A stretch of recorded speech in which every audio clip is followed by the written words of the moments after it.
My Gavanan, my friends, and welcome to another video. Today is Tolkien Reading Day because on the 25th of March, the ring was destroyed and the Tower of Barad-dûr fell. So today, I've decided to read one of my favorite chapters of The Lord of the Rings, and that is Shelob's encounter with Sam. I really love this chapter because it shows why Tolkien decided Sam to be the real hero of Middle-earth. So, let's get right into it. It may indeed have been daytime now, as Gollum said, but the hobbits could see little difference, unless, perhaps, the heavy sky above was less utterly black, more like a great roof of smoke, while instead of the darkness of deep night which lingered still in cracks and holes, a grey blurring shadow shrouded the stony world about them. They passed on, Gollum in front and the hobbits now side by side, up the long ravine between the piers and columns of torn and weathered rock, standing like huge unshapen statues on either hand. There was no sound. Some way ahead, a mile or so, perhaps, was a great grey wall, a last huge upthrusting mass of mountain stone.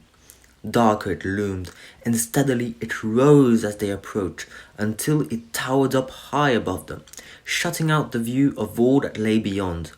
Deep shadow lay before its feet. Sam sniffed the air. "Ugh, that smell," he said. "It's getting stronger and stronger." Presently, they were under the shadow, and there in the midst of it they saw the opening of a cave. "This is the way in," said Gollum softly. "This is the entrance to the tunnel." He did not speak its name, Torach Ongol, Shelob's lair. Out of it came a stench, not the sickly odour of decay in the meads of Morgul, but a foul reek, as if filth unnameable was piled and hoarded in the dark within. "Is it the only way, Smeagol?" said Frodo. Yes, he answered. "Yes, we must go this way now." "Do you mean to say you've been through this hole?" said Sam. "Phew, but perhaps you don't mind bad smells." Gollum's eye glinted. "He doesn't know what we mind, does he, precious?" "No, he doesn't. But Smeagol can bear things. Yes, he's been through. Oh, yes, right through. It's the only way." "And what makes the smell, I wonder?" said Sam. "It's like, well, I wouldn't like to say. Some beastly hole of the orcs, I'll warrant, with 100 years of their filth in it." "Well, Frodo," said Frodo, "orcs or no, if it's the only way, we must take it." Drawing a deep breath, they passed inside. In a few steps, they were in utter and impenetrable dark. Not since the lightless passages of Moria had Frodo or Sam known such darkness, and if possible, here it was deeper and denser. There were airs moving, and echoes, and a sense of space. Here, the air was still, stagnant, heavy, and sound fell dead. They walked, as it were, in a black vapor world of terrible darkness itself, that, as it was breathed, brought blindness, not only to the eyes, but to the mind, so that even the memory of colours and of forms and of any light faded out of thought. Night always had been, and always would be, and night was all. But for a moment, they could still feel, and indeed the senses of their feet and fingers at first seemed sharpened, almost painfully. The walls felt, to their surprise, smooth, and the floor, save for a step now and again, was straight and even, going ever up at the same stiff slope. The tunnel was high and wide, so wide that though the hobbits walked abreast, only touching the side walls with their outstretched hands, they were separated, cut off alone in the darkness. Gollum had gone in first, and seemed to be only a few steps ahead. While they were still able to give heed to such things, they could hear his breath hissing and gasping just in front of them. But after a time, their senses became duller. Both touch and hearing seemed to grow numb, and they kept on, groping, walking on and on, mainly by the force of the will with which they had entered, will to go through, and desire to come at last to the high gate beyond.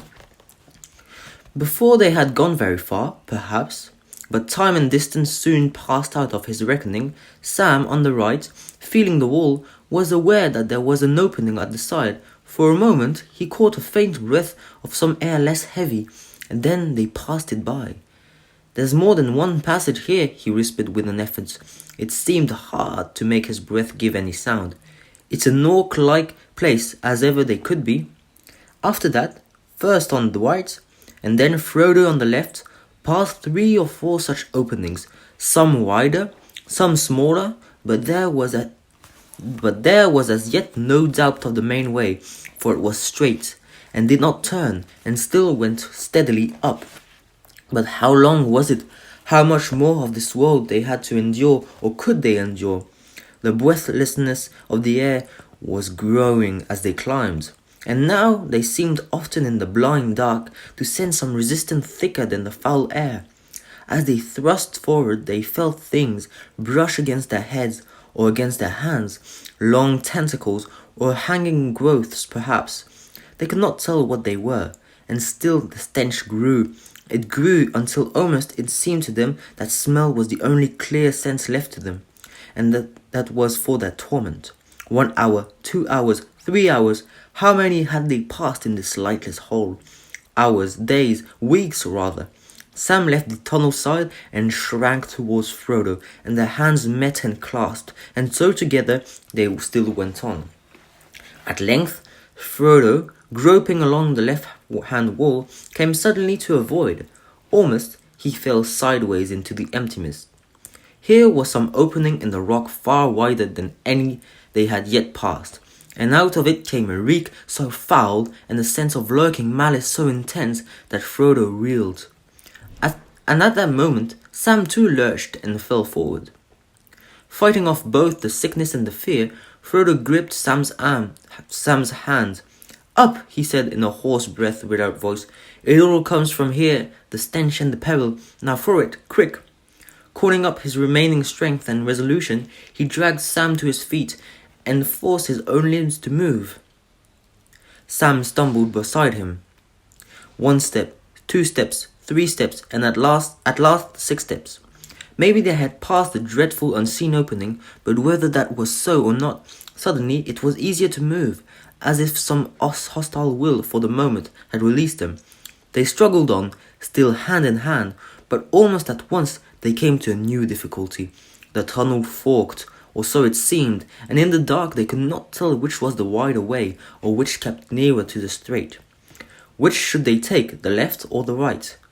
They knew of nothing to guide them, yet a false choice would almost certainly be fatal. "Which way has Gollum gone?" panted Sam. "And why didn't he wait?" "Smeagol," said Frodo, trying to call. "Smeagol." But his voice croaked, and the name fell dead almost as it left his lips. But there was no answer, not an echo, not even a tremor of the air. "He's really gone this time, I fancy," muttered Sam. "I guess this is just exactly where he meant to bring us. Gollum, if ever I lay hands on you again, you'll be sorry for it." Presently, groping and fumbling in the dark, they found that the opening on the left was blocked. Either it was a blind, or else some great stone had fallen in the passage. "This can't be the way," Frodo whispered. "Right or wrong, we must take the other." "And quick," Sam panted. "There's something worse than Gollum out. I can feel something looking at us." They had not gone more than a few yards when from behind them came a sound, startling and horrible in the heavy padded silence, a gurgling, bubbling noise, and a long venomous hiss. They wheeled round, but nothing could be seen. Still, as stones they stood, staring, waiting for they did not know what. "It's a trap," said Sam, and he laid his hand upon the hilt of his sword, and as he did, he thought of the darkness of the barrow whence it came. "I wish old Tom was near us now," he thought. Then, as he stood, darkness about him and a blackness of despair and anger in his heart, it seemed to him that he saw light. A light in his mind, almost unbearably bright at first, as a sun ray to the eyes of one long hidden in a windowless pit. Then the light became colour, green, gold, silver, white. Far off, in a little picture drawn by elven fingers, he saw the Lady Galadriel, standing on the river in Lorien, and gifts were in her hand.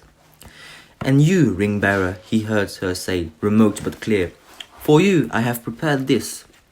The bubbling hiss drew nearer, and there was a creaking as of some great jointed thing that moved with slow purpose in the dark. A reek came on before it. "Master, master!" cried Sam, and life and urgency came back into his voice. "The lady's gift, the star-glass, a light to you in dark places. She said it was to be, the star-glass." "The star-glass?" muttered Frodo, as one answering out of sleep, hardly comprehending. "Why, yes! Why had I forgotten it? A light when all other lights go out. And now, indeed, light alone can help us." Slowly, his hand went to his bosom, and slowly he held aloft the phial of Galadriel. For a moment it glimmered, faint as a rising star, struggling in heavy earthward mists, and then, as its power waxed, and the hope grew in Frodo's mind, it began to burn, and kindled to a silver flame. A minute heart of dazzling light, as though Elendil had come himself down from the high sunset paths with the last Silmaril upon his brow. The darkness receded from it until it seemed to shine in the center of a globe of airy crystal, and the hand that held it sparkled with white fire. Frodo gazed in wonder at this marvelous gift that he had so long carried, not guessing its full worth and potency. Seldom had he remembered it on the road until they came to Morgul Vale, and never had he used it for fear of its revealing light. "Ea erendir enyon ankarima," he cried, and knew not what he had spoken, for it seemed that another voice spoke through his, clear, untroubled by the foul air of the pit. But other potencies there are in Middle-earth, powers of night, and they are strong and old. And she that walked in the darkness had heard the elves cry that cry far back in the deeps of time, and she had not heeded it, and it did not daunt her now. Even as Frodo spoke, he felt a great malice bend upon him, and a deadly regard considering him. Not far down the tunnel between them and the opening, where they had reeled and stumbled, he was aware of eyes, growing visible, 2 great clusters of many-windowed eyes. The coming menace was unmasked at last. The radiance of the star-glass was broken, and thrown back from their 1,000 facets, but behind the glitter a pale deadly fire began steadily to glow within. A flame kindled in some deep pit of evil thought. Monstrous and abominable eyes they were, bestial and yet filled with purpose and with hideous delight, gloating over their prey trapped beyond all hope of escape. Frodo and Sam, horror-stricken, began slowly to back away, their own gaze held by the dreadful stare of those baleful eyes. But as they backed, so the eyes advanced. Frodo's hand wavered, and slowly the phial drooped. Then suddenly, released from the holding spell to run a little while in vain panic for the amusement of the eyes, they both turned and fled together. But even as they ran, Frodo looked back and saw with terror that at once the eyes came leaping behind. The stench of death was like a cloud about him. "Stand, stand," he cried desperately. "Running's no use." Slowly, the eyes crept nearer. "Galadriel," he called, and gathering his courage, he lifted up the phial once more. The eyes halted. For a moment, their regard relaxed, and if some hint of doubt troubled them, then Frodo's heart flamed within him, and without thinking what he did, whether it was folly or despair or courage, he took the phial in his left hand, and with his right he drew his sword. Sting flashed out, and the sharp elven blade sparkled in the silver light, but as its edges of a blue fire flickered, then holding the star aloft and the bright sword advanced, Frodo, Hobbit of the Shire, walked steadily down to meet the eyes. They wavered. Doubt came into them as the light approached. One by one they dimmed, and slowly they drew back. No brightness so deadly had ever afflicted them before. From sun and moon and star they had been safe underground, but now a star had descended into the very earth. Still it approached, and the eyes began to quail. One by one they all went dark. They turned away, and a great bulk, beyond the light's reach, held its huge shadow in between. They were gone. "Master, master," cried Sam. He was close behind, his own sword drawn and ready. "Stars and glory! But the elves would make a song of that if they ever heard of it. And may I live to tell them and hear them sing. But don't go on, master, don't go down to that den. Now's our only chance. Now let's get out of this foul hole. And so back they turned once more, first walking and then running, for as they went the floor of the tunnel rose steeply, and with every stride they climbed higher above the stenches of the unseen lair, and strength returned to limb and heart. But still the hatred of the Watcher lurked behind them, blind for a while, perhaps, but undefeated, still bent on death. And now there came a flow of air to meet them, cold and thin. The opening of the tunnel's end, at last it was before them. Panting, yearning for a roofless place, they flung themselves forward, and then in amazement they staggered, tumbling back. The outlet was blocked with some barrier, but not of stone, soft and a little yielding it seemed, and yet strong and impervious. Air filtered through, but not a glimmer of any light. Once more they charged, and they were hurled back. Holding aloft the phial, Frodo looked, and before him he saw a greyness which the radiance of the star-glass did not pierce and did not illuminate, as if it were a shadow that, being cast by no light could dissipate. Across the width and height of the tunnel, a vast web was spun, orderly as the web of some huge spider, but denser woven and far greater, and each thread was as thick as rope. Sam laughed grimly. "Cobwebs," he said. "Is that all? Cobwebs? But what a spider! Have at 'em down with 'em." In a fury he hewed at them with his sword, but the thread that he struck did not break.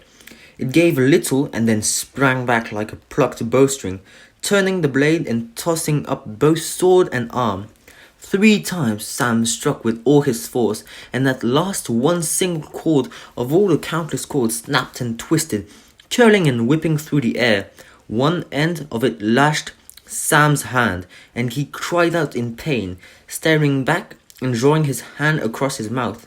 "It will take days to clear the road like this," he said. "What's to be done? Have those eyes come back?"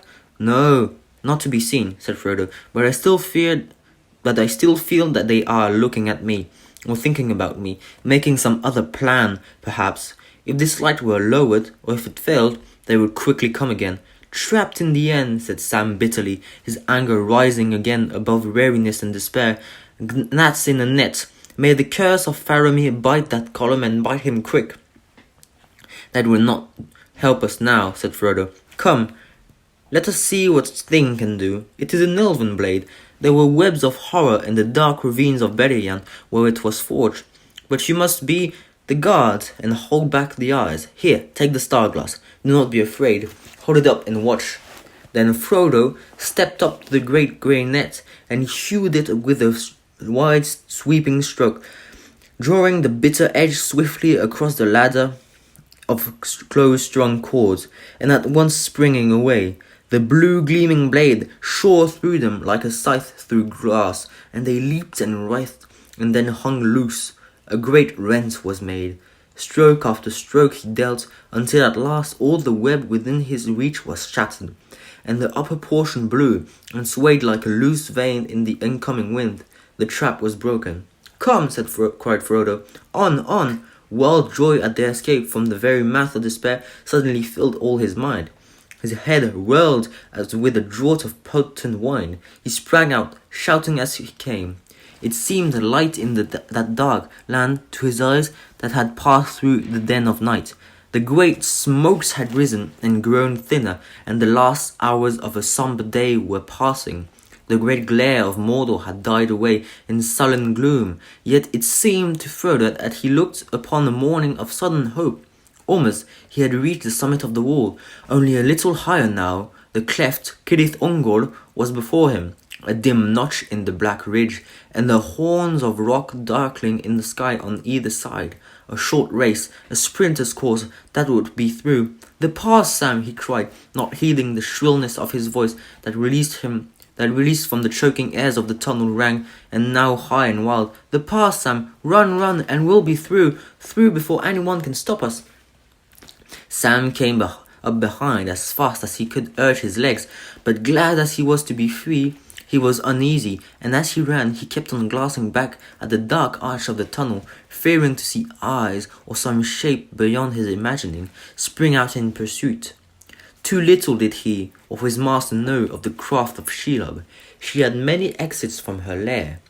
There age long she had dwelt, an evil thing in spite of form, such as once of old had lived in the land of the elves in the west, that is now on the sea, such as Beren fought in the mountains of terror in Doriath, and so come to Luthien upon the green sward amid the hemlock in the moonlight long ago. How Shelob came there, flying from ruin, no tale tells, for out of the dark years few tales have come. But still she was there, who was there before Sauron, and before the first stone of Barad-dûr, and she served none but herself, drinking the blood of elves and men, bloated and grown fat with endless brooding on her feast, weaving webs of shadow, for all living things were her food and her vomit darkness. Far and wide her lesser broods, bastards of the miserable mates, her own offspring that she slew, spread from glen to glen, from the Efelduath to the eastern hills, to Dol Guldur in the fastness of Mirkwood. But none could rival her, Shelob the great, last child of Ungoliant, to trouble the unhappy world. Already, years before, Gollum had beheld her. Smeagol, who pried into all dark holes, and in past days he had bowed and worshipped her, and in the darkness of her evil will walked through all the ways of his weariness beside him, cutting him off from light and from regret. And he had promised to bring her food, but her lust was not his lust. Little she knew of or cared for towers or rings or anything devised by mind or hand, who only desired death for all others, mind and body, and for herself a glut of life alone, swollen till the mountains could no longer hold her up, and the darkness could not contain her. But that desire was yet far away, and long now had she been hungry, lurking in her den, while the power of Sauron grew, and light and living thing forsook his borders, and the city in the valley was dead. And no elf or man came near, only the unhappy orcs, poor food and weary, but she must eat, and however busily they delved new winding passages from the pass and from their tower, ever she found some way to snare them. But she lusted for sweeter meat, and Gollum had brought it to her. We'll see, he said often to himself when the evil mood was on him, and as he walked the dangerous road from Emin Muil to Morgul Vale. We'll see. It may well be, oh yes, it may well be that when she throws away the bones and the empty garments, we shall find it, we shall get it, the precious, a reward for poor Smeagol who brings nice food, and we'll save the precious as we promised. Oh yes, and when we've got it back, then she'll know it. Oh yes, then we'll pay her back, my precious, and we'll pay everyone back. So he thought in an inner chamber of his cunning, which he still hoped to hide from her, even when he had come to her again, and had bowed low before her while his companions slept. And as for Sauron, she knew where she lurked. It pleased him that she should dwell there hungry, but unbaited in malice, a more sure watch that Ain should pass into his land than any other that his skill could have devised. And orcs, they were useful slaves, but he had them in plenty. If now and again Shelob called them to stay her appetite, she was welcome. He could spare them, and sometimes, as a man may cast a dainty to his cat he calls her, but she owns him not. Sauron would send his prisoners, and he had no better uses for. He would have them driven to her hole and report brought back to him of the play she made. So they both lived, delighting in their own devices, and feared no assault, nor wrath, nor any end of their wickedness. Never yet had any fly escaped from Shelob's webs, and the greater now was her rage and hunger. But nothing of this evil which they had stirred up against them did poor Sam know, even except that a fear was growing on him, a menace which he could not see, and such a weight did it become that it was a burden to him to run, and his feet seemed leaden. Dread was round him, and enemies before him in the pass, and his master was in a fey mood, running heedlessly to meet them. Turning his eyes away from the shadow behind and the deep gloom beneath the cliff upon his left, he looked ahead, and he saw two things that increased his dismay. He saw that the sword which Frodo still held unsheathed and was glittering with blue flame, and he saw that through the sky behind was now dark. Still the window in the tower was glowing red. "Orcs," he muttered, "will never rush it like this. There's orcs about, and worse than orcs." Then returning quickly to his long habit of secrecy, he closed his hand about the precious phial which he still bore. Red with his own living blood his hand shone for a moment, and then he thrust the revealing light deep in a pocket near his breast, and drew his elven cloak about him. Now he tried to quicken his pace. His master was gaining on him. Already he was some 20 strides ahead, flitting on like a shadow. Soon he would be lost to sight in that grey world. Hardly had Sam hidden of the light of the star-glass when she came. A little way ahead, and to his left he saw suddenly, issuing from a black hole of shadow under the cliff, the most loathly shape that he had ever beheld. Horrible beyond the horror of an evil dream. Most like a spider she was, but huger than the great hunting beasts, and more terrible than they because of the evil purpose in her remorseless eyes. Those same eyes that he had thought daunted and defeated. They were lit with a fell light again, clustering in her outthrust head. Great horns she had, and behind her short stalk-like neck was her huge swollen body, a vast bloated bag, swaying and sagging between her legs. Its great bulk was black, blotched with living marks, but the belly underneath was pale and luminous and gave forth a stench. Her legs were bent, with the great knobbed joints high above her back, and hairs that stuck out like steel spines, and at each leg's end there was a claw. As soon as she had squeezed her soft, squelching body and its folded limbs out of the upper exit from her lair, she moved with a horrible speed, now running on her creaking legs, now making a sudden bound. She was between Sam and his master. Either she did not see Sam, or she avoided him, for the moment as the bearer of the light, and fixed all her intent upon one prey, upon Frodo, bereft of his phial, running heedless up the path, unaware yet of his peril. Swiftly he ran, but Shelob was swifter. In a few leaps she would have him. Sam gasped, and gathered all his remaining breath to shout, "Look out behind!" he yelled. "Look out, master! I'm—" But suddenly his cry was stifled. A long, clammy hand went over his mouth, and another caught him by the neck, while something wrapped itself about his leg, taking off his guard as he toppled backwards into the arms of his attacker. "Got him," hissed Gollum in his ear. "At last, my precious, we've got him. Yes, the nasty hobbit. We takes this one. She'll get the other. Oh yes, Shelob will get him. Not Smeagol. He promised he won't hurt master at all. But he's got you, you nasty, filthy little sneak." He spat on Sam's neck. Fury at the treachery and desperation at the delay when his master was in deadly peril gave to Sam a sudden violence and strength that was far beyond anything that Gollum had expected from this slow, stupid hobbit as he thought him. Not Gollum himself could have twisted more quickly or more fiercely. His hold on Sam's mouth slipped, and Sam ducked and lunged forward again, trying to tear away from the grip on his neck. His sword was still in his hand, and on his left arm, hanging by its thong, that was Faramir's staff. Desperately, he tried to turn and stab his enemy, but Gollum was too quick.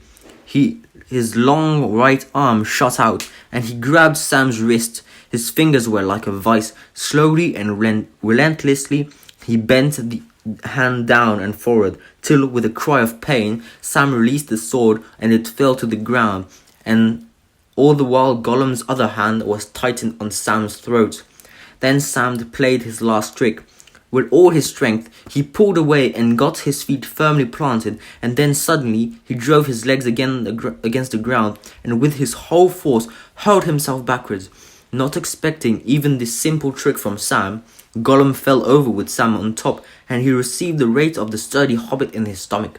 A sharp hiss came out of him, and for a second his hand upon Sam's throat loosened, but his fingers still gripped the sword hand. Sam tore himself forward and away, and stood up, and then quickly he wheeled away to his right, pivoted on his wrist, held up by Gollum.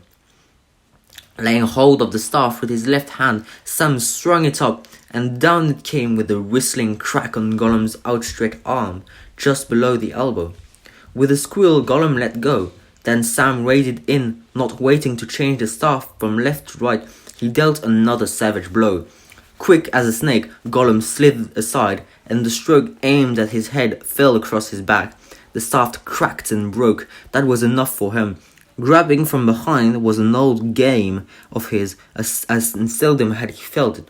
But this time, misstilled by spite, he had made the mistake of speaking and gloating before he had both hands on his victim's neck. Everything had gone wrong with his beautiful plan since that horrible light had so unexpectedly appeared in the darkness, and now he was face to face with a furious enemy, little less than his own size. The fight was not for him. Sam swept up his sword from the ground and raised it. Gollum squealed, and springing aside on all fours, he jumped away in one big bound like a frog. Before Sam could reach him, he was off, running with amazing speed back towards the tunnel. Sword in hand, Sam went after him. For the moment, he had forgotten everything else but red fury in his brain and the desire to kill Gollum. But before he could overtake him, Gollum was gone.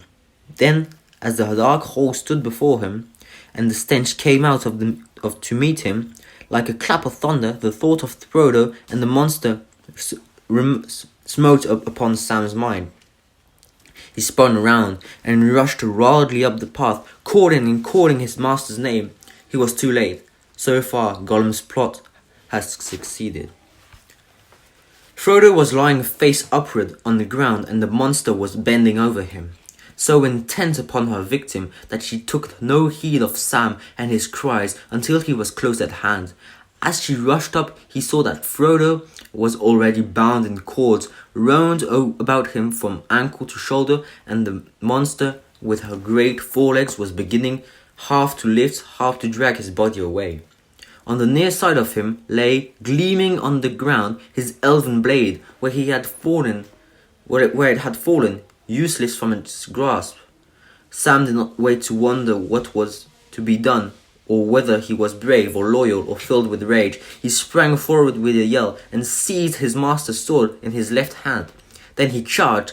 No onslaught more fierce was it ever seen in the savage world of beasts, where some desperate small creature armed with little teeth alone will spring upon a tower of horn and hide that stands upon its fallen mate. Disturbed as if out of some gloating dream by his small yell, she turned slowly, the dreadful malice of her glance upon him. But almost before she was aware that a fury was upon her greater than any she had known in countless years, the shining sword bit her upon her foot and shore away the claw. Sam sprang inside the arches of her legs, and with a quick upthrust of his other hand stabbed at the clustered eyes upon her lowered head. One great eye went dark. Now the miserable creature was right under her, for the moment out of the reach of her sting and her claws. Her vast belly was above him, with its putrid light, and the stench of it almost smote him down. Still his fury held for one more blow, and before she could sink upon him, smothering him and all his little impudence of courage, she slashed the bright elven blade across her with desperate strength. But Shelob was not as dragons are. No softer spot had she save only her eyes. Knobbed and pitted with corruption was her age-old hide, but ever thickened from within layer on layer of evil growth. The blade scored it with dreadful gash, but those hideous foes could not be pierced by any strength of men, not though elf or dwarf. She could forge the steel or the hand of Beren or of Thorin wield it. She yielded to the stroke, and then held up the great bag of her belly high above Sam's head. Poison frothed and bubbled from the wound. Now splaying her legs, she drove her huge bulk down on him again. Too soon, for Sam still stood upon his feet, and dropping his own sword with both hands, he held the elven blade point upwards, fending off that ghastly roof. And so Shelob, with the driving force of her own cruel will, with strength greater than any warrior's hand, thrust herself upon the bitter spike. Deep, deep it pricked, as Sam was crushed slowly to the ground. No such anguish had Shelob ever known or dreamed of knowing in all her long world of wickedness. No, not the doughtiest soldier of old Gondor, nor the most savage orcs entrapped had ever thus endured her, or set blade to her beloved flesh. A shudder went through her. Heaving up again, wrenching away from the pain, she bent her writhing limbs beneath her and sprang backwards in a convulsive leap.